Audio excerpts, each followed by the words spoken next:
My name is Amber. I'm doing the Millinery short course at Central St Martin's. So far in the course we have created 2 hats. We've been working with cinema and we've been working with wool felt. So we've blocked both those hats, done decorations for them, learned all the skills that go along with making them, and we are currently blocking a 3rd hat which we're going to take home to complete at home. First of all, we've learnt the art of blocking, which is the most important thing to get the shape of your hats. Another thing is that we've learnt a lot of hand sewing techniques, which is something that's a little bit unfamiliar to me because I tend to use a sewing machine.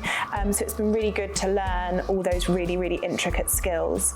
And the other thing we've learned is all to do with fitting and how to make them larger, smaller, and how to adjust to fit other people. Yeah, so my personal experience of the course has been absolutely brilliant.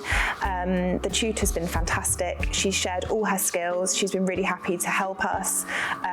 Everybody in the class is brilliant. We've all worked together and helped each other throughout the course. We've learned lots, got inspired by each other, and it's been a really good experience. So I currently run a bridal business, and I would like to be able to incorporate millinery into bridal to create really fun modern pieces. So if you're looking to do the same course that I've done, my advice would be go for it. I was really nervous before signing up because I didn't know what to expect. It's been many years since I've been in education, but I've honestly loved every second of it. So if you're even thinking about it a little bit, just go for it.